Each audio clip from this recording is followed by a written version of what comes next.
Hello guys and welcome back to another FPL video. Today I'm going to present to you my team selection for the upcoming Gameweek 34. I'm one of the few managers that still have a free hit and I'm not going to activate it this week. So I'm going to present to you what I'm going to do with my transfers, how I'm going to adjust my team and what the plan will be. Of course, before that we're going to review how my team did in Gameweek 33 as I activated my triple captain, and I want to share with you what are my thoughts and do I think I made the right decisions along the way. Currently I'm standing at 13k, but this can easily change as Arsenal and Crystal Palace have not yet played on Wednesday. I'm pre-recording this, but my rank will not move that much because I own most of the owned players, so I think I will be around that as the week goes.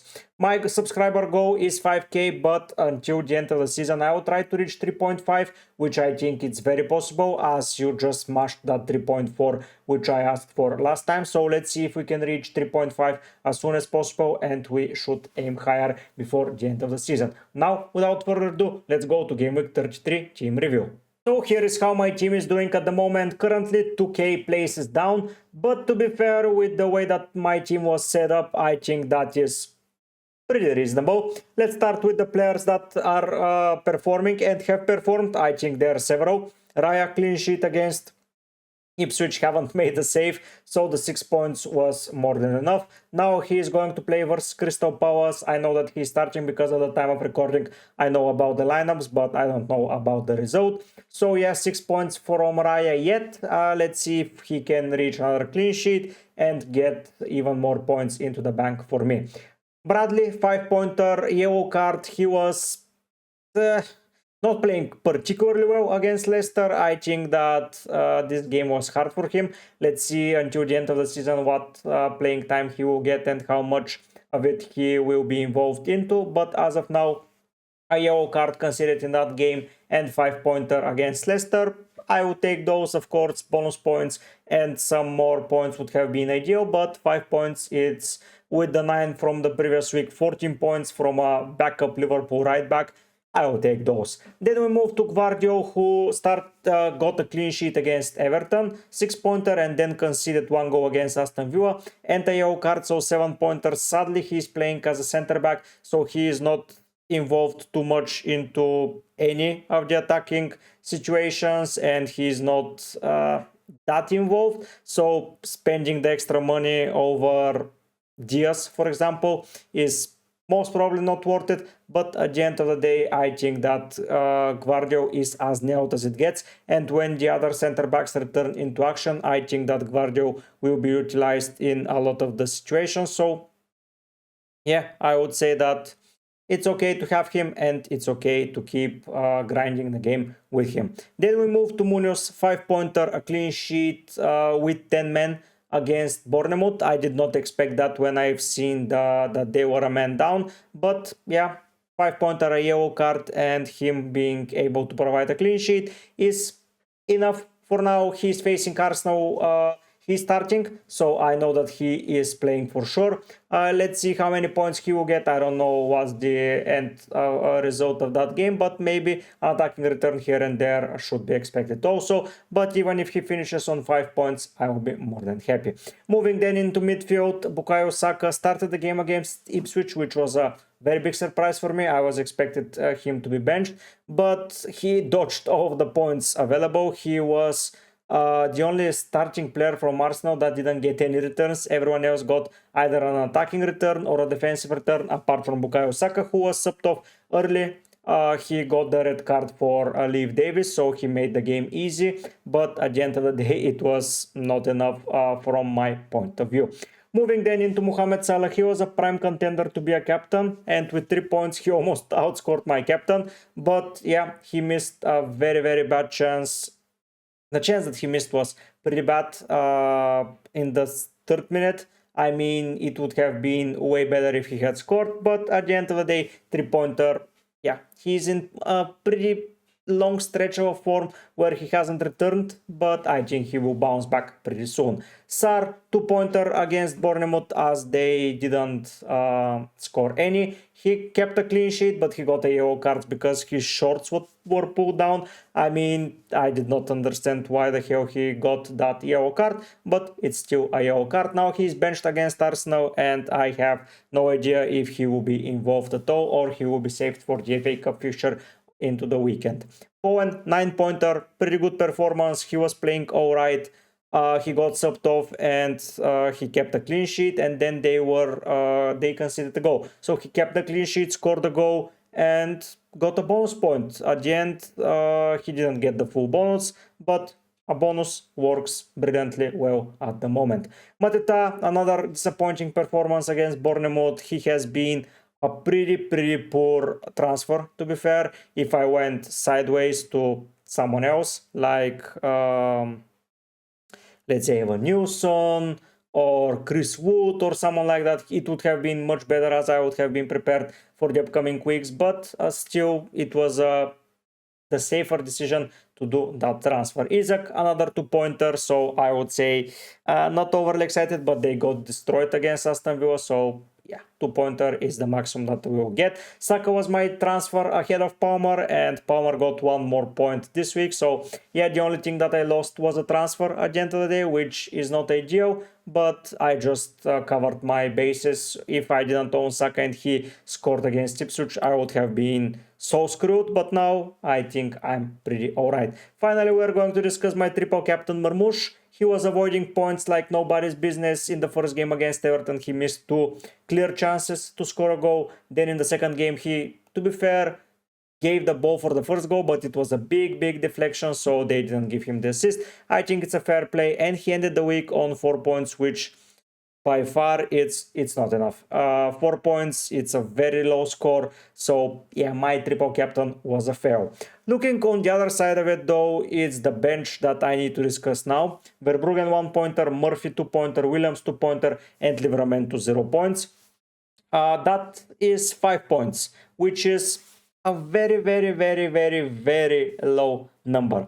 Then we need to take a look at my 2 chips. So I decided to use triple captain and bench boost together and to build my team up for it. If I use the triple captain on Salah, of course, in game week 24 or 25, it would have been ideal. So many captain points, but I didn't. So my goal was to get it now for game week 33, game week 32, or game week 36. As I decided to save my bench boost, my free hit, for game week 36. Now the options became game week 32 and 33. If I went in 32, it would have been someone like Isaac that was going to be my triple captain, and that would have been the case, where he scored 11 points. I captained Isaac in that sense, so 11 points plus 11 points, I would have been 11 points up. My bench boost though was 15 points. If I decided the other way around, it would have been Areola on the bench, but the rest of the bench would have been pretty much the same. Let's say if I brought in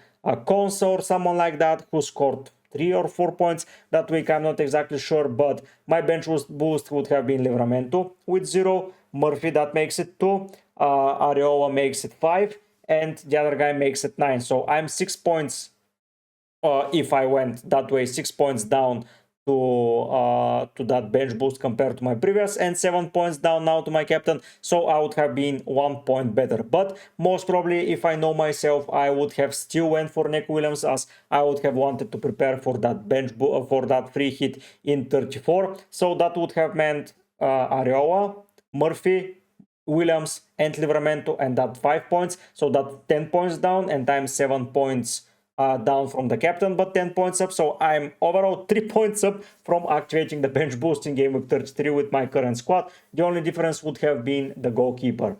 Of course, last week I'm not taking into account other changes that I would have made. I don't know if I would have put in Bradley or someone else. Of course, that is a decision that I cannot predict, but basically saying the bench that I was going to put onto the field, the starting players and then the bench, and then the bench that I would have bench boosted. Now I think I'm 3 points up as of now, I don't see a world where this goes up because all of my players would have been playing Saka, Mateta, Sar, Munus, everyone, Raya in particular. So in hindsight, it's not that bad of a usage of a chips. It's not good, but at least I made the right decision in the right moment. Now let's go and see how my game week 34 team looks. I'm not going to go section by section.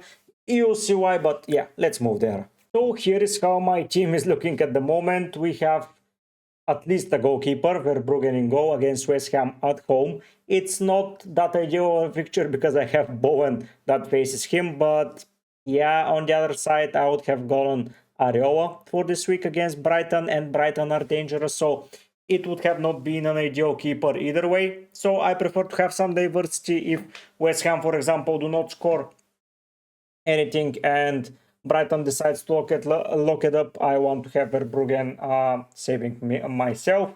Then I have Bradley, Neco, and Livramento in the team. 3 home fixtures, 4 already. So I think I'm in an okay position. Bradley may not play, or at least may not start, as I see Trent returning into the side against Spurs.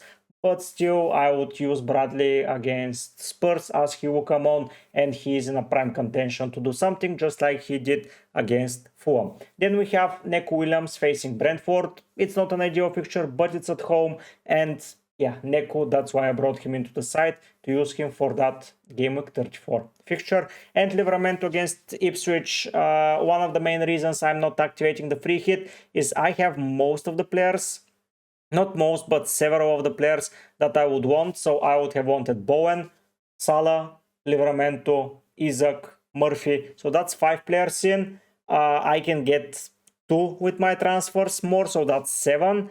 And yeah, I can take a hit to get it to 8, and then I will have some of the players into the side, but it's not ideal, but it's okay. Saka blank, Mateta blank, Marmoush blank, Guardiola, Munoz, Sar, Raya, all of them are blanking. And if I would have saved the transfer from Saka, it would have been better, or if I went with someone that had a fixture, but I wanted to cover my bases with going for Saka. Last week, Murphy against Ipswich, the same as Livramento. I would have went with Murphy either way, as he's the prime candidate to start on the right wing. So yeah, Murphy is there. Bowen against Brighton.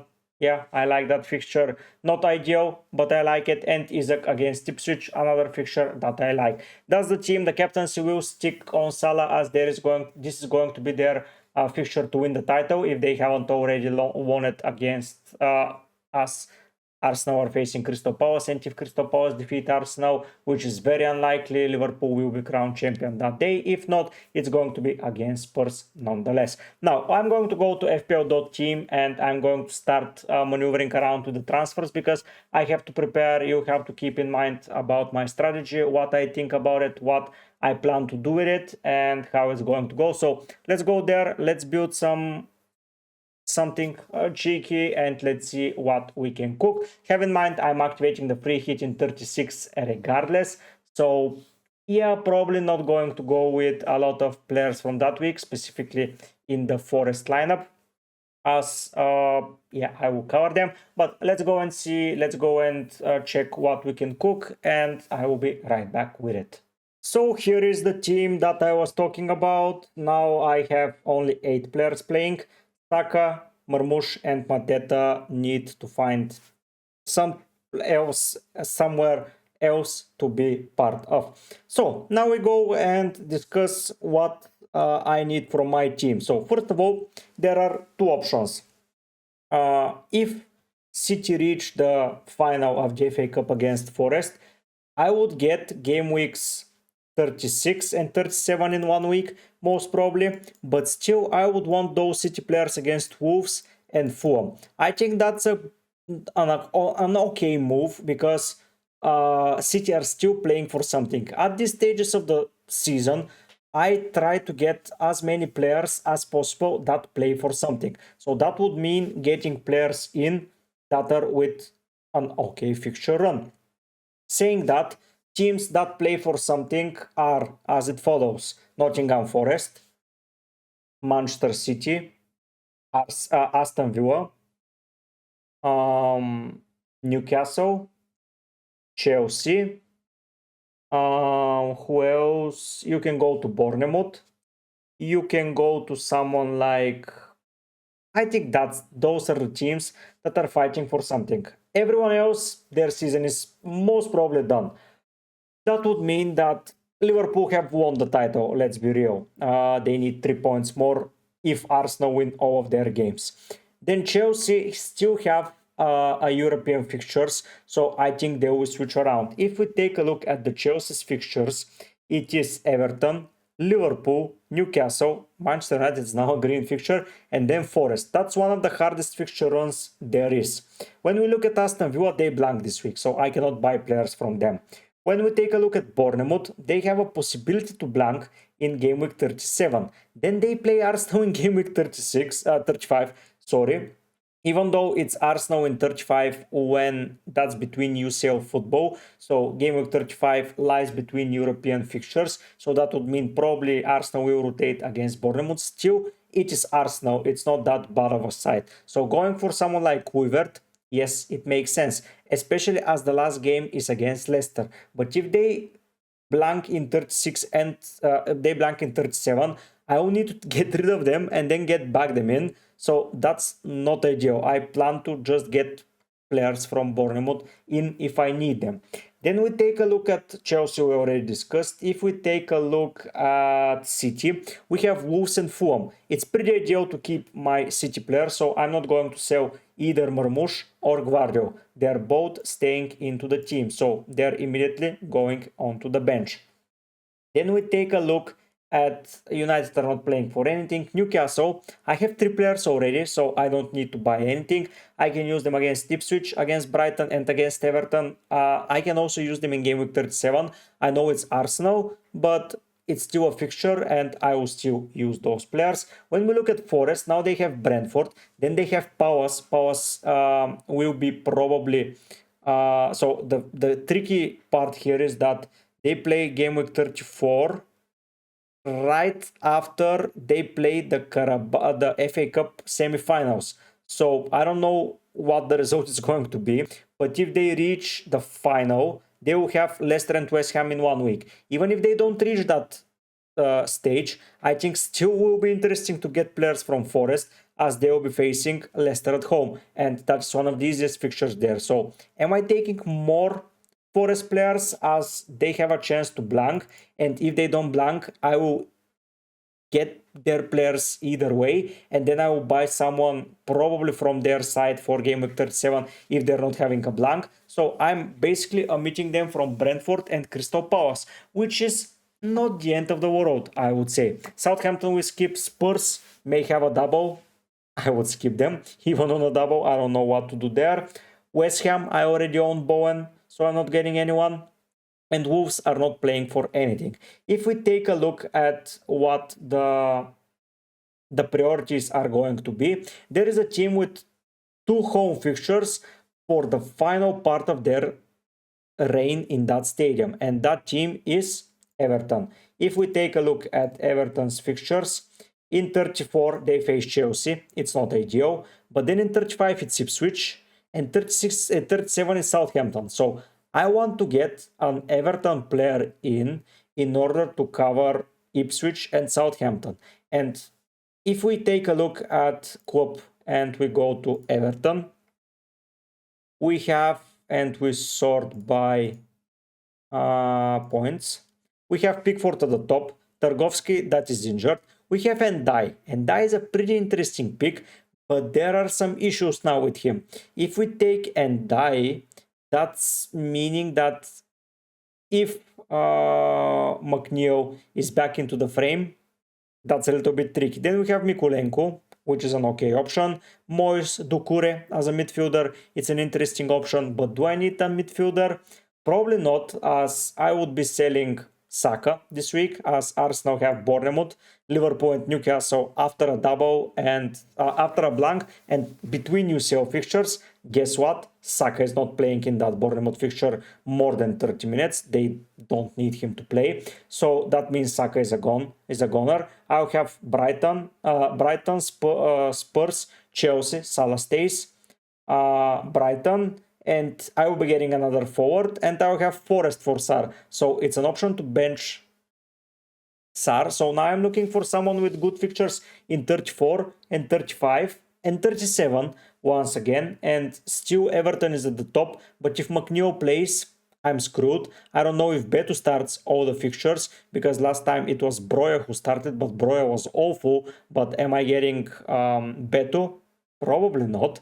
So the issue here is that I will be getting, no, it's not an issue, but I will be getting what Everton are best at, and that is defending. And who better to get in the defensive part than O'Brien? I know that O'Brien is a little bit tricky to predict, but I think he plays both fixtures. Of course, I can unrisk it and go with Brantwaite, but O'Brien was present there. I think now with Tarkovsky out, he's even more nailed. And I think the first transfer that I'm going to do is going to be O'Brien.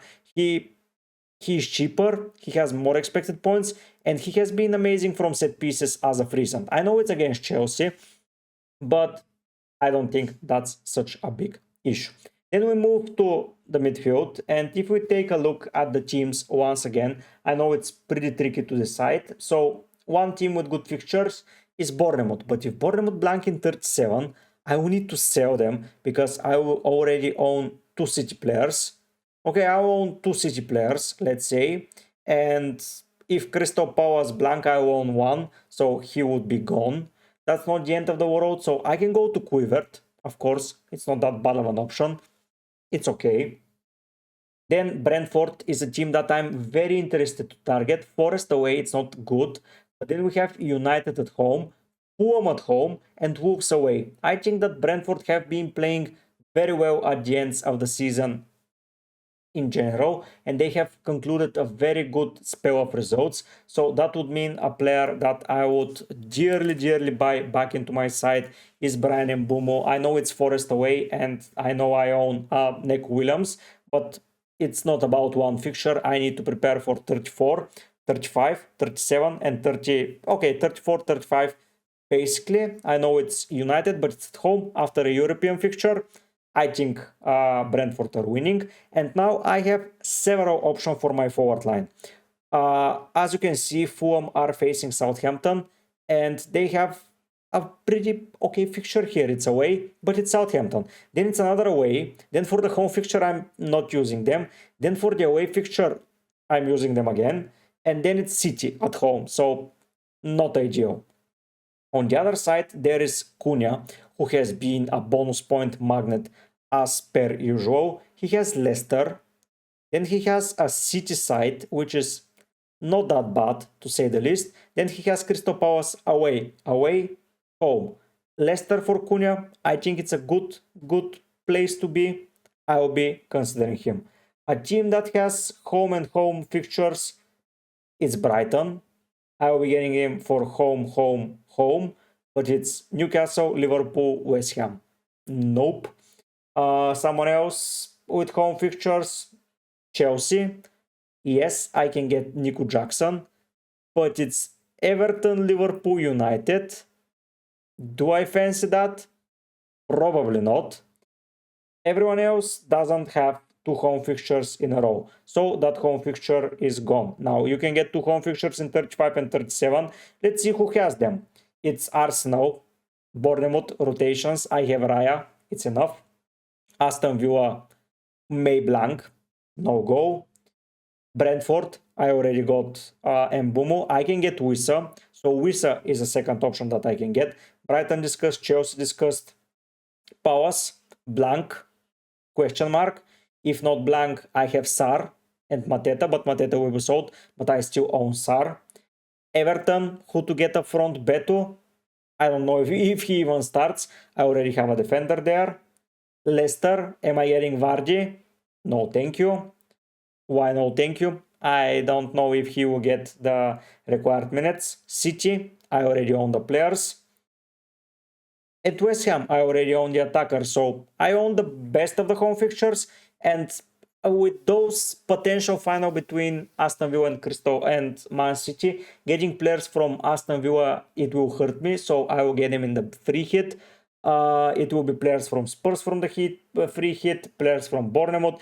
The worst thing for me is to be Aston Villa and City the final, because it will be one less team that gets it. So it's going to be Bournemouth, Aston Villa, Spurs, and City, the 4 teams that have doubles.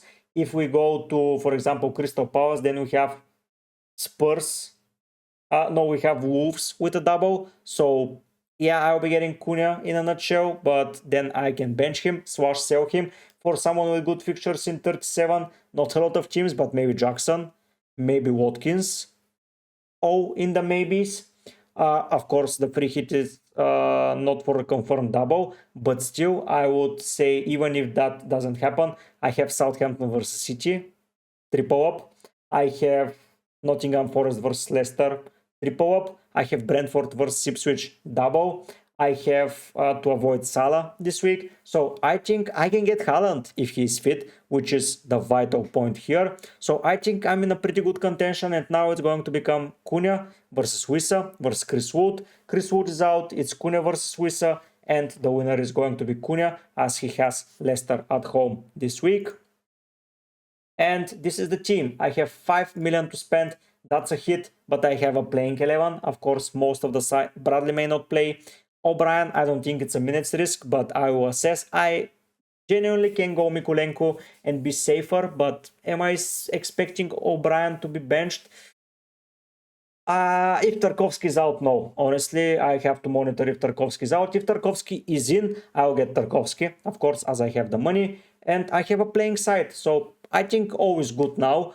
Of course, this can change if some injuries occur. Of course, this can change on stream. Tune in for the deadline stream. I will be doing this. We will be discussing a lot of things.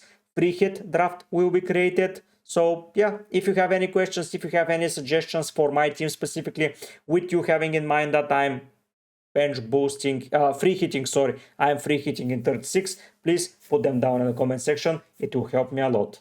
As per usual, special shout out to the members of the channel, Seth, Foreign, Oscar, Skauser, Hem, Dmitro. Thanks so much. We now have another member to the channel, Anthony. Thanks so much for becoming a member. It means the world to me as you're supporting me financially. Me and my family are very grateful to all of you guys that have been supporting the channel since I opened those memberships, and Foreign and Scouts are almost with 100 gifted between them. It has been a real pleasure. If you want to support me, guys, there is a quick link down in the description. You get several perks by different levels. You see them, it's all listed down there. If you cannot support me financially or you just don't want to, please subscribe to the channel. It helps me grow massively. It means a lot to me also. So thank you so much for helping me reach my goals quicker than what I would have expected. I almost rose with 3,000 members this season, which is an absurd number. Like, I'm very shy of the 3,000 for a whole season. My head can't comprehend it, but I still think there are greater and greater things that are ahead of us as a community, so you would like to be a part of that. Of course, don't forget to like, don't forget to leave down a comment, and don't forget to turn the notifications on so you know when I'm live on Saturday to discuss all the free hits, all the transfers, and everything we would like to share between us. Thanks so much for watching. Thank you for being part of the community. But for now, guys, I'll be heading out. Bye.